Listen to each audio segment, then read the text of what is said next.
राखी नौकरी की तलाश में पहली बार गांव से शहर आई थी। नौकरी तो मिल गई पर रहने की जगह नहीं। पूरा दिन इधर उधर भटकने के बाद भी जो कमरे मिले वो या तो बहुत महंगे थे या फिर इतने छोटे कि सांस लेना भी मुश्किल हो जाए। शाम ढलने लगी थी। राखी एक ऑटो में बैठकर अपनी दोस्त के घर जा रही थी। तभी राखी का फ़ोन बजा। दोस्त घबराई आवाज़ में बोली, राखी तू आज किसी भी हालत में रूम ढूंढ ले। तुझे मेरी मम्मी का पता है ना, उन्होंने तो तेरा सामान भी घर से बाहर निकाल दिया है। राखी कुछ सेकंड तक चुप रही। उसके पास अब न कोई घर था न गांव लौटने का रास्ता। राखी ने खुद को संभालते हुए कहा, तू चिंता मत कर, आज मुझे रूम मिल ही जाएगा। फ़ोन कट गया, लेकिन इस लाइन के बाद राखी की आंखें नम हो गईं। उसी समय ऑटो वाले ने उसे बताया एक गर्ल्स हॉस्टल के बारे में। नाम सुनकर राखी को थोड़ी तसल्ली हुई, लेकिन जैसे ही वह वहां पहुंची, उसके कदम रुक गए। सामने एक बोर्ड था जिस पर हॉस्टल का नाम लगभग मिट चुका था। इमारत की दीवारों पर सीलन थी, खिड़कियों के कांच टूटे हुए और चारों तरफ एक अजीब सी खामोशी।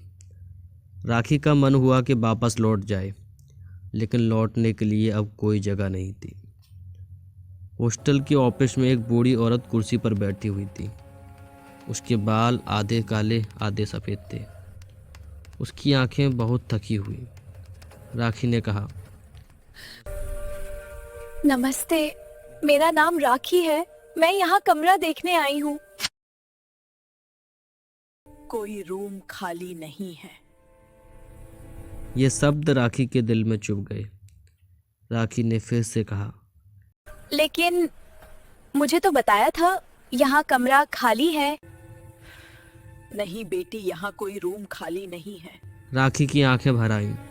उसी पल उसे एहसास हुआ कि आज अगर यहाँ से गई तो शायद सड़क का किनारा ही उसका घर बनेगी। तभी बूढ़ी औरत ने धीरे से कहा, एक रूम है, पर वो काफी दिनों से बंद पड़ा है।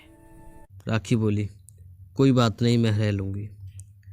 बूढ़ी औरत ने पहली बार उसे ठीक से देखा, फिर बोली, लेकिन अगर तुम्हें वहां रहना है तो दो बातों का ध्यान रखना।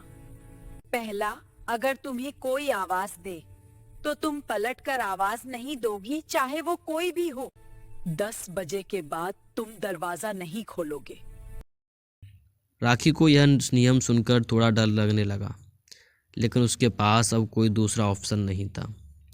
भूख, थकान और मजबूरी डर से कहीं ज़्यादा बड़ी थी। राखी ने हाँ कर दी। उसका रूम तीसरे फ्लोर पर था। राखी 10 बजे से पहले अपने रूम में चली गई, लेकिन अभी भी उसके दिमाग में वही नियम घूम रहे थे। राखी ने सोने की कोशिश की, लेकिन उसको नींद नहीं आ रही थी। अब 10 बज चुके थे। राखी की धड़कन और तेज होने लगी। तभी कमरे की लाइट अचानक बंद चालू होने लगी। राखी का डर अब और बढ़ने लगा। वो घबराकर पीछे हटी। तभी अचानक लाइट बंद हो जाती है। घने अंधेरे के साथ राखी का डर भी बढ़ता जा रहा था। कुछ देर बाद कमरे के बाहर से आवाज़ आने लगी, जैसे कोई रो रहा हो। कमरे के बाहर से आवाज़ आई, क्या कोई अंदर है? राखी को तुरंत दूसरा नियम याद आ गया। वो चुप रही, उसने कोई जवाब नहीं दिया। अचानक कोई जोर जोर से दरवाज़ा पीटने लगा।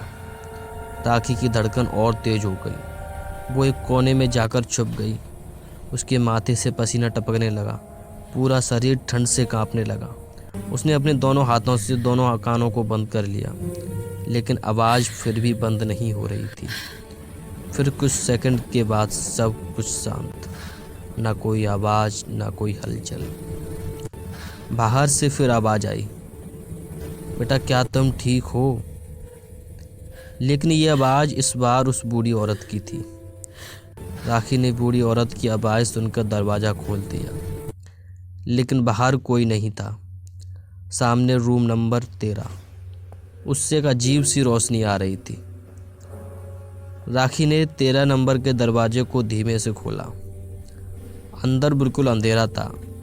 और उस अंधेरे में एक परछाई और उसकी लाल आंखें जो राखी को घूर रही थीं। कमरे से आवाज़ आई, अंदर आ जाओ। राखी जोर से चिल्लाई और भागकर अपने कमरे में चली गई। लेकिन राखी ने अब तक की सबसे बड़ी गलती कर दी थी। माथे से पसीना रुकने का नाम नहीं ले रहा था। रूम के बाहर से आवाज़ लगातार आ रही थी, अंदर आ जाओ, अंदर आ जाओ। राखी बाथरूम में जाकर छुप गई, लेकिन बाथरूम के नल से भी वही आवाज़ आने लगी। राखी का सिर घूमने लगा और वो चक्कर खाकर गिर पड़ी। थोड़ी देर बाद उसकी आंख खुली। उसने देखा कि सामने एक लड़की खड़ी है। राखी ने कहा, तुम कौन हो? लड़की ने जवाब दिया, मेरा नाम सुनीता है, मैं पास के कमरे में रहती हूँ। तुम्हारी आवाज़ सुनाई दी थी चीखने की। राखी ने पूछा, रूम नंबर 13 में कौन रहता है? सुनीता ने कहा, क्या तुम उस कमरे में गई थी? राखी बोली, क्यों, क्या हुआ? सुनीता ने जवाब दिया, कुछ समय पहले उसमें एक रेखा नाम की लड़की रहती थी। एक दिन उस कमरे में आग लगने से उसकी मौत हो गई थी। तब से उस कमरे में कोई नहीं जाता है। अब सुबह के 5 बज चुके थे। सुनीता ने कहा, अब मैं चलती हूँ, तुम आराम करो। यह कहकर सुनीता वहाँ से चली गई। थोड़ी देर बाद वही बूढ़ी औरत आई। बूढ़ी औरत राखी से बोली, क्या तुम ठीक हो? आपने मुझे ये सब पहले क्यों नहीं बताया? बूढ़ी औरत ने कहा, अगर ये सब मैं तुम्हें पहले बता देती तो तुम और ज़्यादा डर जाती, इसलिए मैंने तुम्हें सिर्फ नियम बताए थे। राखी बोली, अगर कल सुनीता नहीं होती तो पता नहीं क्या होता। बूढ़ी औरत, सुनीता? नहीं, ऐसा नहीं हो सकता। राखी ने फिर कहा, क्या हुआ, आप इतना घबरा क्यों रही हो?